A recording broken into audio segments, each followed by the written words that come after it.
আচ্ছা, দেখেন আমরা শুরু করি। সার্টেন ইম্পোর্টেন্ট ডেফিনিশন আপনাদের ২ টা শীট আমি দিছি বোধহয়। আর আরেকটা শীট পাবেন আরকি, হ্যাঁ? এটা হবে হচ্ছে আমাদের ফ্লাডের উপর আরকি। ওকে? তো তার আগে আপনাদের ২ টা ক্লাস টেস্টের ডেট দিব, হ্যাঁ? ক্লাস টেস্ট এই নেক্সট সপ্তাহে একটা হবে। নেক্সট সপ্তাহে একটা ক্লাস টেস্ট দিয়ে দিবেন আরকি, হ্যাঁ? তো দেখেন তারপরেরটা ২ টা না, একটাই নেই, হ্যাঁ? নেক্সট সপ্তাহে একটা ক্লাস টেস্ট দিয়ে দিয়েন। ওকে। দেখেন সাম ইম্পর্টেন্ট ডেফিনিশন হলো খারিফ রবি রেশিও আর ক্রপ রেশিও, হ্যাঁ? এটা ক্রপ রেশিওটা হচ্ছে কি জিনিস, এটা আপনার ২ সিজনে ২ টা ক্রপের যে রেশিওটা থাকে সেই রেশিওকে বলা হয় হচ্ছে খারিফ রবি রেশিও অথবা ক্রপ রেশিও। ঠিক আছে? সাধারণত আমাদের এইখানে এখন ৩ ফসলি জমি আছে। কিন্তু আপনার ফসলের যে ২ টা, একটা হচ্ছে খারিফ ক্রপ, একটা হচ্ছে রবি ক্রপ আরকি। ঠিক আছে? খরিফ মৌসুমের একটা যে ক্রপ হচ্ছে রবি শস্য। এই ২ টা হলো আপনার মেইন ভেরিয়েশন বা মেইন আপনার সিজন আরকি। ঠিক আছে? তো এই ২ টার যে রেশিওটাকে এটাকে বলা হচ্ছে ক্রপ রেশিও। পালেও ইরিগেশন কি জিনিস? পালেও ইরিগেশন হচ্ছে আমাদের যখন গ্রীষ্ম মৌসুমের পরে, হ্যাঁ? আপনার সয়েলটা খুব হার্ড থাকে, ড্রাই থাকে। ড্রাই সয়েলটাকে আপনার আগে একবার ইরিগেটেড করে নিয়ে দ্যাট মিনস আপনার একবার সেচ দিয়ে ওইটাকে আপনার নরমাল সয়েল ময়েশ্চার গ্যাদার করার পরে একটা আপনার হচ্ছে আ আপনার হচ্ছে সিড সোইং এর একটা পরিবেশ তৈরি করা হয়। তো ফার্স্ট যেই আপনার ইরিগেশনটা দেওয়া হয় হার্ড সয়েলে সেটাকে বলা হয় হচ্ছে পালেও ইরিগেশন।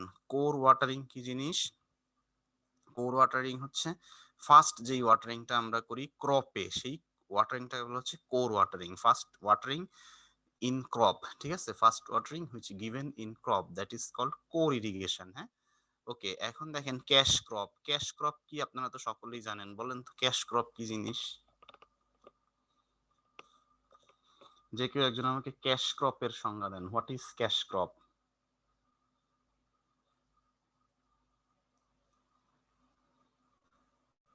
আপনারা শুনতে পাচ্ছেন আমার কথা?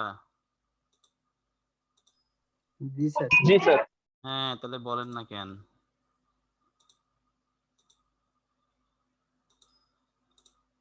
স্যার পারবো না স্যার। ক্যাশ ক্রপের নাম শুনেন নাই? আমাদের জাতীয় ক্যাশ ক্রপ কি? অর্থকরী ফসল কি? স্যার এই যে জুট। জুট। তাইলে সেই ক্যাশ ক্রপটা কি জিনিস? এই জুটটা কি জিনিস তাই বলেন।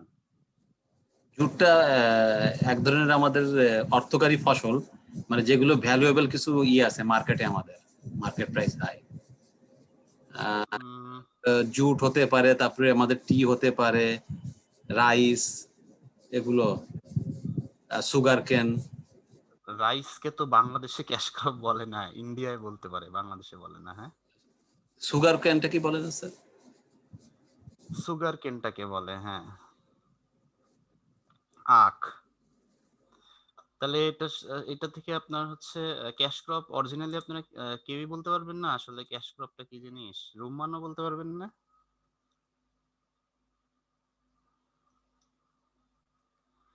আচ্ছা, ক্যাশ ক্রপ হইলো মানে বাংলায় বলি, ঠিক আছে? এখানে বাংলায় না বললে ইংলিশে যা লেখা আছে আপনি পড়ে বুঝতে পারবেন না, হ্যাঁ? তো ক্যাশ ক্রপ হলো সরাসরি আপনার হচ্ছে অর্থকরী ফসল। সরাসরি এটাকে আপনার বিক্রি করে অর্থ উৎপাদনের উদ্দেশ্যে যেই ফসলটাকে আপনার চাষ করা হয় এটাকে বলা হচ্ছে অর্থকরী ফসল। ঠিক আছে? সরাসরি আপনার এই ফসলটা আমরা উৎপাদন করতেছি, গভর্নমেন্ট উৎপাদন করতেছে অথবা আমার হচ্ছে এই প্রাইভেট লেভেলের উৎপাদন হচ্ছে, এটাকে আপনার অর্থকরের বিবেচনায় মানে এটা দিয়ে বাণিজ্য করব। এটা আমার কাজই হচ্ছে এটা আমি বিক্রি করব। বিক্রির উদ্দেশ্যে মানে এক্সপোর্ট ইম্পোর্ট যেই বিক্রিটা, সেই বিক্রিটা। বিক্রি কিন্তু ধান্য করা হয়, চাইলেও করা হয়। এটা হচ্ছে আমাদের যে ফসলগুলো আছে এইটা। কিন্তু আমরা হচ্ছে আমাদের অভ্যন্তরীণ চাহিদা মেটাইতে। কিন্তু এই যে পাট যেটার দিকে একটা খেয়াল করেন, পাট কিন্তু মেইন ফোকাস হচ্ছে এটা আপনার ওই যে র পাট আমরা কিন্তু র যেই পাটটা এইটা এক্সপোর্টে বাংলাদেশ বিশ্বে দ্বিতীয়। ঠিক আছে? র পাট এক্সপোর্টে ভারত বিশ্বে প্রথম। ঠিক আছে? তো এইটা হচ্ছে আমরা সরাসরি আপনার হচ্ছে আপনার উৎপাদনই করি। এটা হচ্ছে বাইরে এক্সপোর্ট করার উদ্দেশ্যে, এটাকে বলা হয় হচ্ছে অর্থকরী ফসল, হ্যাঁ, ক্যাশ ক্রপ। ঠিক আছে? Sir okay. এটা কি এরকম হতে পারে যেগুলো আসলে মূলত এক্সপোর্ট করে আমরা যেইটা আমরা আনতে পারি আর কি, ক্যাশটা সেটাই নাকি? সরাসরি উদ্দেশ্যই হচ্ছে বাইরে আমার রপ্তানি করা, ঠিক আছে? রপ্তানি করার উদ্দেশ্যে যেই ফসলটা চাষ করা হয় সেটা হলো অর্থকরী ফসল। বুঝা গেছে? বুঝতে পারছেন কি বলছি? জি স্যার, বুঝতে পারছি এবার। যেমন টোব্যাকো, টোব্যাকো আমাদের দেশের অর্থকরী ফসল। জুট, টি, দেখেন টির যেই আমরা যে চাটা খাই তার থেকে বহু ভালো গুণ চা আমরা বিদেশে বিক্রি করি। বাংলাদেশের চার কিন্তু বাইরে খুব কদর আছে আর কি, বুঝছেন? ওই যে ২টা পাতা ১টা কুড়ির যেই চা, সেই চা কিন্তু আমি আপনি এখানে বসে পাই না আর কি। অথবা আপনার সিলেটের যেই চা গুলো আনা হয়, সে সিলেটের আপনি যদি ৫ ব্যাগ চা এনে ২ মাস খান, তারপরে আপনি এখান থেকে বড় বাজার থেকে ইস্পাহানি কিনেন, আর আপনার যেই চাই কিনে নেন ওই ওই স্বাদটা কিন্তু পাবেন না আর কি। বুঝা গেছে? তো আপনার হচ্ছে ওই যে এইটা হচ্ছে অর্থকরী ফসল। এটার উদ্দেশ্যই হচ্ছে আগে আপনার রপ্তানি। ঠিক আছে? পাট দেখেন পাট কিন্তু বাংলাদেশের প্রধান অর্থকরী ফসল। এটা আমাদের স্বাধীনতার সময় থেকে এটা খুব আমাদের হচ্ছে গৌরবের একটা ফসল। এটার ১ম থেকেই অর্থকরী ফসল আরকি, বুঝছেন? এটার উদ্দেশ্যই অর্থকরী ফসল। এটা কিন্তু চালটা দেখেন, চাল কিন্তু আমরা চালের প্রধান উৎপাদনকারী দেশ আমাদের জন্যে। ঠিক আছে? এবং চাল আমদানি করি আমরা, বুঝতে পারছেন? এইজন্য চালটা কিন্তু আপনার অর্থকরী না। কিন্তু ভারতে কিন্তু আবার চাল বিক্রি করে আরকি, বুঝছেন? আবার চীন কিন্তু চাল উৎপাদনে ১ম, কিন্তু ওরা চাল আবার আমদানিতেও ১ম আরকি। বুঝতে পারছেন? তো এইজন্য বিভিন্ন দেশের ক্যাশ ক্রপ বিভিন্ন হয়। ঠিক আছে? যেইগুলা আপনার সরাসরি রপ্তানির উদ্দেশ্যে আপনার প্রক্রিয়াজাতকরণ করা হয়, উৎপাদন করা হয়, সেটা হচ্ছে ক্যাশ ক্রপ। ওকে? ফাইন। ক্রপ রোটেশন কি জিনিস? দেখা যায় এক ধরনের ফসল যদি আমি সবসময় জমিতে চাষ করতে থাকি তাহলে আমার জমির উর্বরতা কমে যায়, উর্বরতা হারায়। তো এর কারণ কি? দেখা যায় একেক ধরনের ফসলের একেক ধরনের জিনিসের ডিমান্ড বেশি, আবার মানে একেক ধরনের মৌল আপনার হচ্ছে খনিজ উপাদানের ডিমান্ড বেশি, আবার ওইটা অন্য খনিজ উপাদানটা মাটিতে পাস করে। যেমন শিম, শিম চাষ করলে আমার মাটিতে প্রচুর নাইট্রোজেন হয়, নাইট্রোজেন থাকে। নাইট্রোজেন কিন্তু খুব ইম্পর্টেন্ট একটা সার আমার উদ্ভিদের জন্য। তো এই যে আমার আজকে মনে করেন এটা চাষ করলাম, কালকে এটা চাষ করলাম, এইভাবে আপনার ক্রপ রোটেট করে এটার একটা আপনার যারা আরো কৃষিবিদ তারা আরো ভালো বলতে পারে কোনটা কখন রোটেট করে চাষ করলে একটা আরেকটার জন্য উপকারভোগী বা উপযুক্ত হয়, এটাকে বলা হচ্ছে ক্রপ রোটেশন। ওকে? দেখেন optimum utilisation of irrigation water, এটার আপনার এই জিনিসটা আমরা আগে দেখছিলাম। কতগুলা টার্ম আছে, ইরিগেশন ইফিসিয়েন্সি, এই জিনিসটা বাদ পড়ছিল আর কি। হ্যাঁ, ইরিগেশন ইফিসিয়েন্সি কি জিনিস? ইফিসিয়েন্সি বলতে আমরা কি বুঝি? ইফিসিয়েন্সি মানে হচ্ছে বাংলা দক্ষতা। আপনি বলেন তো কেউ, আপনার ইফিসিয়েন্সি বলতে কি বুঝেন? What does you mean by efficiency?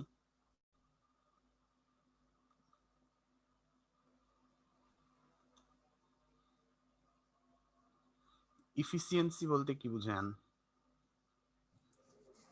Sir সর্বোচ্চ যেটাকে ব্যবহার মানে বলা যায় আর কি।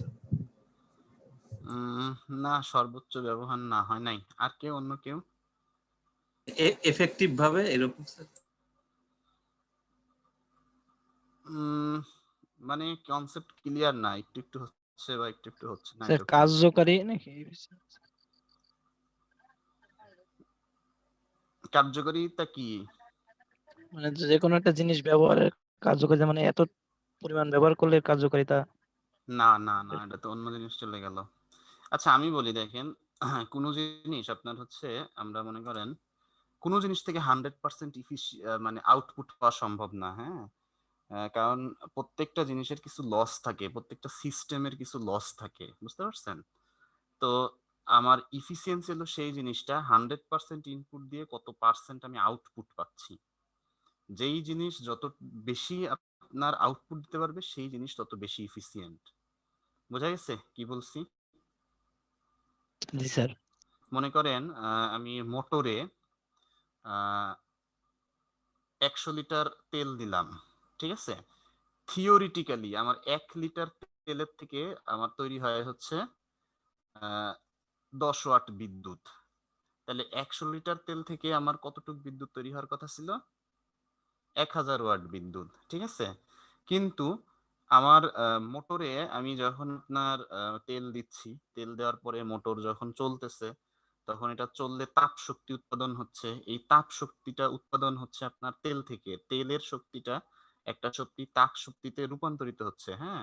তো দেখা যায় শেষ পর্যন্ত আমার ১০০ লিটার তেল থেকে যেখানে ১০০০ লিটার বিদ্যুৎ পাওয়ার কথা ছিল, সেখানে আমি বিদ্যুৎ পাচ্ছি ৮০০ ওয়াট, ঠিক আছে?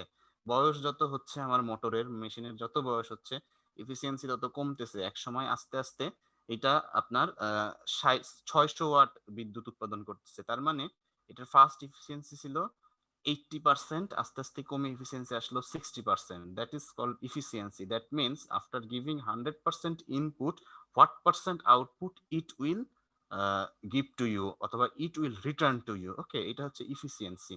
তো কোনো সিস্টেমেই 100% এফিসিয়েন্সি পাওয়া সম্ভব না। তো আমাদের এই ইরিগেশনের সিস্টেমেও পাওয়া সম্ভব না। তো আমরা যেটা বলি ইরিগেশন ইফিসিয়েন্সি অফ ওয়াটার কনভেয়েন্স, হ্যাঁ? কনভেয়েন্স এফিসিয়েন্সি মানে হচ্ছে আমি যতটুক ওয়াটার একটা পন্ডে বা আপনার হচ্ছে ওয়াটারটাকে কনভিন্স করে আমি কতটুকু আমার হচ্ছে ইরিগেশন ল্যান্ডে নিয়ে আসতে পারলাম, এটা হচ্ছে কনভেয়েন্স এফিসিয়েন্সি। দ্যাট মিনস আমার হচ্ছে কিছু ওয়াটার ফার্স্টে কি করা লাগে, আমার একটা স্টোরেজ করা লাগে। স্টোরেজ থেকে ওই ওয়াটারটা আমার নিয়ে আসা লাগে হচ্ছে ফিল্ডে। তো কতটুকু স্টোরেজ করতে পারলাম আর কতটুকু ফিল্ডে আনতে পারলাম, এর যে রেশিওটা, এটাকে বলা হয় হচ্ছে water conveyance efficiency. Water application efficiency হচ্ছে আমার কতটুকু ওয়াটার আমি অ্যাপ্লাই করতে পারলাম, ডেলিভার করতে পারলাম সরাসরি ফিল্ডে আমার যে ওয়াটার স্টোর থেকে রুট জোনে, ঠিক আছে? ওয়াটার স্টোর যেটা ছিল ওইখান থেকে আমি রুট জোনে কতটুকু ডেলিভার অ্যাপ্লাই করতে পারলাম বা ডেলিভার করতে পারলাম, এটা হলো water application efficiency. Efficiency of water storage, ঠিক আছে? It is the ratio of water stored in the root zone during irrigation to the water needed in the root zone prior to irrigation. Okay, এটা হচ্ছে আপনার water storage efficiency. Water use efficiency হচ্ছে কতটুকু water আমি beneficiary use করতে পারলাম। এই জিনিসগুলা দেখেন আমরা ক্লিয়ার হয়ে যাব একটা প্রবলেম সলভ করলে, হ্যাঁ? এখানে একটা বড় প্রবলেম আছে, এই যে। আচ্ছা, আরেকটা জিনিস দেখবো ওয়াটার ডিস্ট্রিবিউশন এফিসিয়েন্সি। এটা আমরা যখন এই ম্যাথের প্রবলেমটা করব, এর সাথে সাথে দেখে নিব। দেখেন এই প্রবলেমটা ইম্পর্টেন্ট, হ্যাঁ? আপনাদের এই যে প্রবলেম যে দুইটা দেখাইলাম আগের ক্লাসে আর এই ক্লাসে, এর থেকে একটা প্রবলেম মাস্ট বি পরীক্ষায় থাকবে, হ্যাঁ? Be serious, okay? আচ্ছা দেখেন, a stream of ১৩০ litre per second was diverted from a canal and 100 liter per second were delivered to the field. An area of 1.6 hectare irrigated in 8 hours. The effective depth of the root zone 1.7 meter. The runoff loss of the field 420 cubic, ঠিক আছে? The depth of water penetration varied linearly from 1.7 meter to the 1.1 meter. That means আমার যে জমিটা, আমার চাষের জমি, সব জায়গায় তো একদম সমতল না, ঠিক আছে? দেখেন না, টিলা থাকে, গর্ত থাকে। তো ওইখানে আমার সর্বোচ্চ যেটা টিলা বা উঁচু যে জায়গাটা আছে 1.7 মিটার, আবার যেখানে একটু আপনার আন্ডুলেশন আছে সেইখানে মনে করেন 1.1 মিটার। এই ডেপথটা আপনার ভ্যারি করতেছে, হ্যাঁ? ওয়াটার পেনিট্রেশনের ডেপথটা বিভিন্ন এই ভেরি করতেছে এই রেঞ্জের মধ্যে, ঠিক আছে? দেন অ্যাভেলেবল ময়েশ্চার হোল্ডিং ক্যাপাসিটি আছে 20 সেন্টিমিটার। আপনার বের করতে বলছে water conveyance efficiency, application efficiency, storage efficiency, distribution efficiency, হ্যাঁ?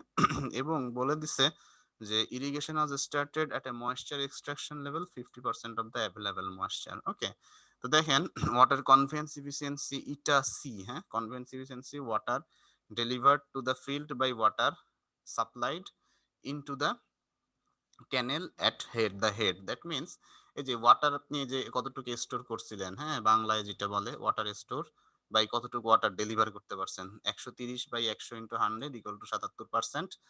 এটা হচ্ছে আপনার water conveyance efficiency. Then water application efficiency হচ্ছে water stored in the root zone during irrigation. আপনি এই যেই ওয়াটারটা ডেলিভার করলেন মাঠে, এই ওয়াটারটির কতটুক, ঠিক আছে, আপনার হচ্ছে রুট জোনে স্টোরড হইলো, এটা হলো ওয়াটার অ্যাপ্লিকেশন এফিসিয়েন্সি। এখন দেখেন ওয়াটার সাপ্লাইড ৮ ঘন্টায় at the rate of 100 litre per সেকেন্ডে আমার কত কিউমেক ওয়াটার আসতেছে এটা বের করে নিতে হবে, হ্যাঁ? ১০০ আপনার ৮ ঘন্টা পর পর ৮ ঘন্টা ধরে আপনি 100 লিটার পার সেকেন্ড অ্যাপ্লাই করছেন, তাহলে 100 ইন্টু 8 ইন্টু 60 ইন্টু 60 এটাকে করে আমি মিটার কিউব সেকেন্ড, এটাকে বলা হয় হচ্ছে কিউমেক। হ্যাঁ, কিউমেক হচ্ছে মিটার কিউব সেকেন্ড।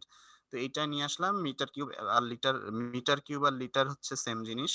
তো এইটা করার পরে আমরা হচ্ছে পাইলাম 2880 কিউমেক। হ্যাঁ, run off loss in the field 420 cumec. এটা দেওয়া আছে দেখেন, the water stored in the root zone, তাহলে কতটুকু স্টোরড হইলো, এটা হচ্ছে এই স্টোরড মাইনাস এইটা, then water efficiency 2460 by 2880 into 100 করে আমরা পাচ্ছি water application efficiency. Then water storage efficiency, water storage efficiency হতেছে water stored in the root zone during irrigation divided by water needed in the root zone prior to irrigation. এখন moisture holding capacity হচ্ছে আমার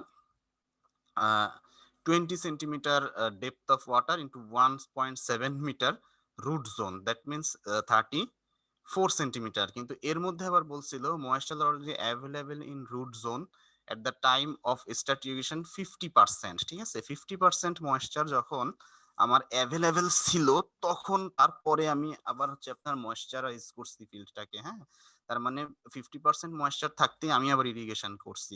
তার মানে আমার এইখানে এই যে মনে করেন এই যে একটা প্লান্ট, এটা হচ্ছে 34 সেন্টিমিটার আমার রুট জোন ডেপথ। ওকে, এই 34 সেন্টিমিটার হচ্ছে আমার টোটাল ওয়াটার হোল্ড করতে পারে, ওয়াটার হোল্ডিং ক্যাপাসিটি।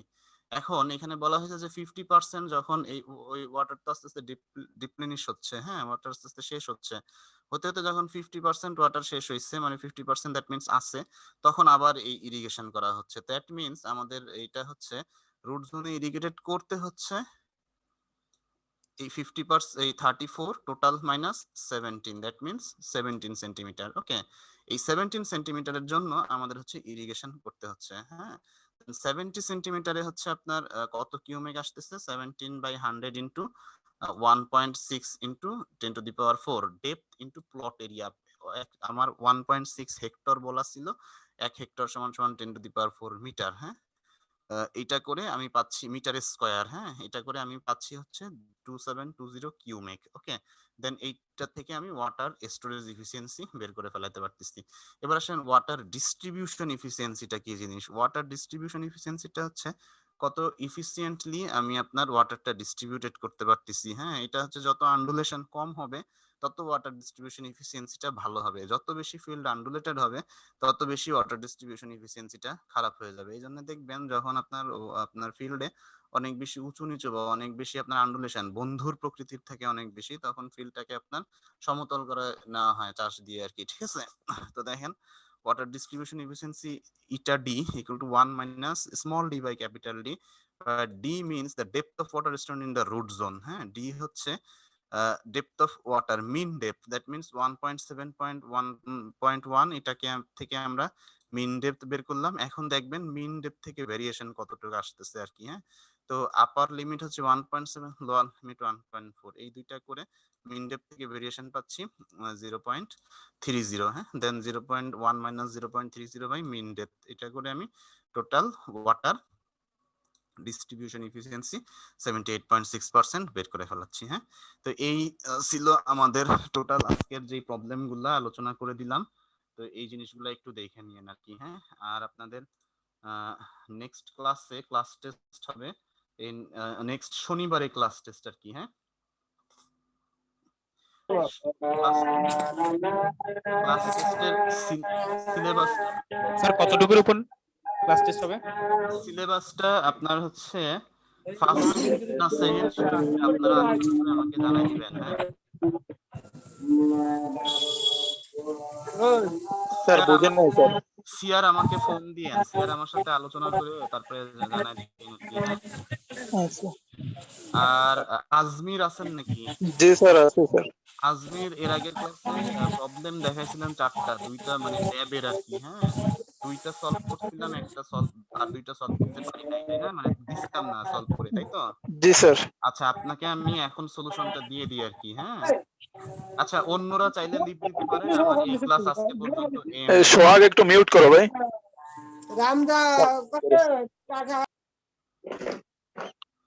আচ্ছা, এই আজকের ক্লাস এই পর্যন্ত এন্ড।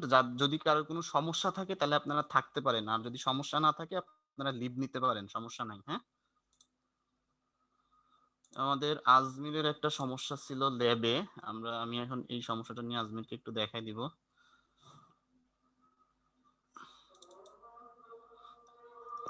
আজমির, আজানটা একটু শেষ হয়ে নেক। হ্যাঁ, জি স্যার।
আচ্ছা, দেখেন আজমির আছেন? জি স্যার আছে। আচ্ছা, এই যে আপনি এই পিটার সমস্যা বলছিলেন, তাই না? এই পিটা জি হচ্ছে কি, দেখেন টোটাল লোডে আমার যে এই পিটা তো বের করছে আরকি। হ্যাঁ, self wait, live load, floor finish এই পি গুলা বের করছে। বের করার পরে ল্যান্টার্নের যে একটা লোড ছিল না? সেই ল্যান্টার্নের লোডটা তো আপনার কনসেনট্রেটেড ছিল। নিউটন বা আপনার হচ্ছে কিলো নিউটন সামথিং এইরকম ছিল। হ্যাঁ?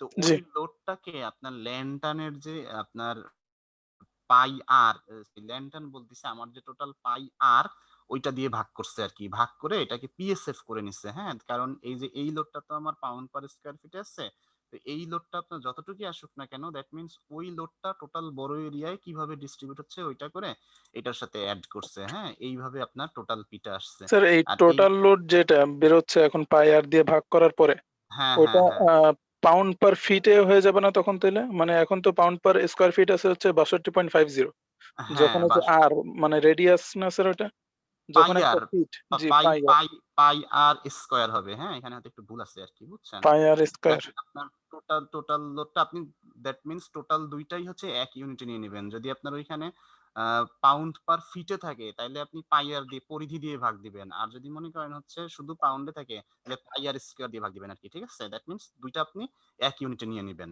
ঠিক আছে? মানে স্যার এটাও পাউন্ড পার স্কয়ার ফিটে রাখতে হবে? হ্যাঁ, হ্যাঁ, হ্যাঁ, দুইটাই আপনার এক ইউনিটে থাকতে হবে। এক ইউনিটে থাকার পরে ওইটারে আপনি স্যার হচ্ছে এই যে তবুও স্যার এখানে একটু মানে কনফিউশন থাকতেছে যে 62.50 এটা তো পাউন্ড পার স্কয়ার ফিটেই আছে। হ্যাঁ, হ্যাঁ, তারপর আমি যদি এইটাও পাউন্ড পার স্কয়ার ফিটে আসবে আরকি। বুঝতে স্যার পারছেন? তাহলে এটা মানে একক কাইটে যাবে না? ওই যে এটা তো পরিধি মানে পরিধির সূত্র যেটা ওটার হচ্ছে আপনার ফিটে না শুধু স্যার? তাহলে তখন একটা স্কয়ার ফিট আর ফিটে কেটে যায় তখন পাউন্ড পার ফিট থাকবে না? কেটে যাবে কেন? টোটাল লোড তো শুধু আপনার পাউন্ডে আছে না? জি। না স্যার টোটাল লোড তো ওই যে স্যার পিএসএফ লেখা মানে pound per square square feet. Feet. হ্যাঁ, জি। এটা আপনার হচ্ছে পাউন্ড পার ফিটে থাকতেছে। হ্যাঁ, এই যে দেখেন আপনাকে দেখাই। এই যে এইটা খেয়াল করেন। আমরা কিন্তু প্রত্যেকটা পাচ্ছি পাউন্ড পার ফিটে আরকি। বুঝতে পারছেন? জি স্যার। তাহলে আমি এই ওইটাই যে বলতেছিলাম স্যার যে তাহলে হ্যাঁ, হ্যাঁ, হ্যাঁ। 1.41 এটা কি পাউন্ড পার ফিটে এইটা হবে? হচ্ছে পাউন্ড পার ফিটে। এইটা পাউন্ড পার ফিটে পাবো বলেই দেখেন আমার এইখানে কিন্তু অন্য কোনো জায়গায় লোডের কোনো ইউনিট নাই। ঠিক আছে? সব ডিগ্রি আরকি। ওকে? তো জি এই যে স্যার। পাউন্ড পার ফিট, এই পাউন্ড পার ফিটের থেকেই আমার এই পাউন্ড পার ফিট আসবে। বুঝতে পারছেন কি বলছি? জি। আর এই পাউন্ড পার ফিটকে যখন আপনি থিকনেস দিয়ে ভাগ দিবেন, তখন আপনার পাউন্ড পার স্কয়ার ইঞ্চি আসবে। ঠিক আছে? স্ট্রেস। ঠিক আছে? জি। এই ইউনিটটা একটু খেয়াল করেন। হ্যাঁ? আমি আমার পাউন্ড পার ফিটে আছে। এটাকে আমি থিকনেস দিয়ে ভাগ দিয়ে পাউন্ড পার স্কয়ার ইঞ্চিতে আনতেছি। বুঝতে পারছেন কি বলছি? জি। আচ্ছা। আর এই যে আপনার হচ্ছে যে রিপোর্টটা আপনাদের সবাইকে প্রোভাইড করছি স্যার এটা ওইখানে হ্যাঁ, জি হ্যাঁ বলেন। ওইখানে তো আরেকটু কথা ছিল স্যার। হ্যাঁ, হ্যাঁ শিওর ওই যে বলেন। তাইলে পরের সূত্রে যেটা আমরা n phi এর ভ্যালু যেখানে আমরা PA বসাচ্ছি, হুম। ওই সূত্রটা স্যার টোটালটা মানে সূত্রটা যদি একটা মানে ক্লিয়ার ছবি দিতেন।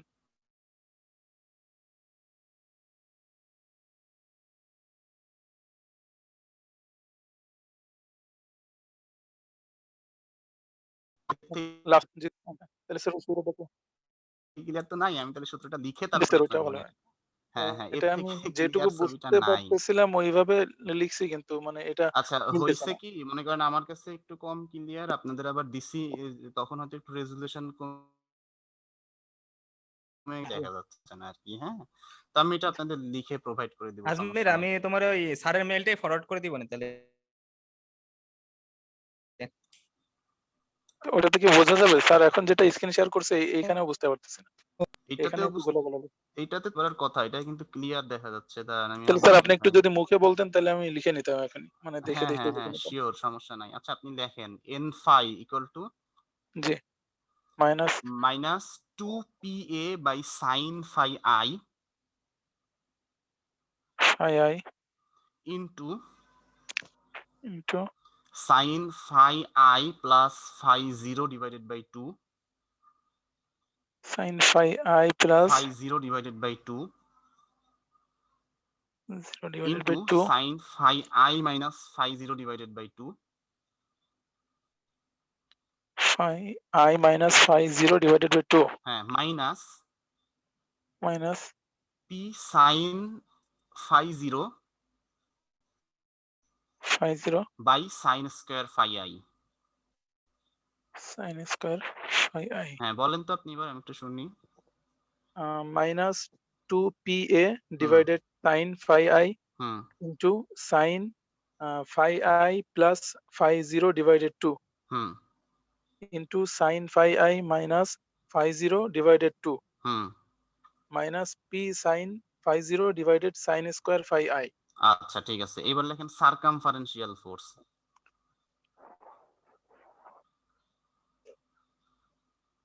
লিখছেন জি n theta n theta equal to n phi equal to n phi plus plus PA cos phi I pa cos phi i. এবার stress calculation Stress calculation sigma phi sigma phi equal to equal to n phi by 12t 12t এবং sigma theta sigma theta equal to n theta by 12t হ্যাঁ জি sir এই আর কি হ্যাঁ আর কিছু নাই হ্যাঁ আপনারা তাহলে করতে থাকেন এই আর কি ওকে তাহলে আজকে এই পর্যন্ত সিআর একটু অ্যাটেন্ডেন্সটা আমাকে টেক্সট করে দিয়েন মেসেঞ্জারে হ্যাঁ okay sir. Okay thank you আসসালামু আলাইকুম স্যার। সিআর একটু আমার সাথে যোগাযোগ করেন কতটুকু কি সিটি দিবেন আর কি হ্যাঁ আপনারা ঠিক করে প্রথম শীট অথবা দ্বিতীয় শীট হ্যাঁ মানে দুইটা শীট দিছি না এই দুইটা যেটা আপনাদের সুবিধা হয় আর কি ঠিক আছে আচ্ছা স্যার। ওকে হ্যাঁ থ্যাংক ইউ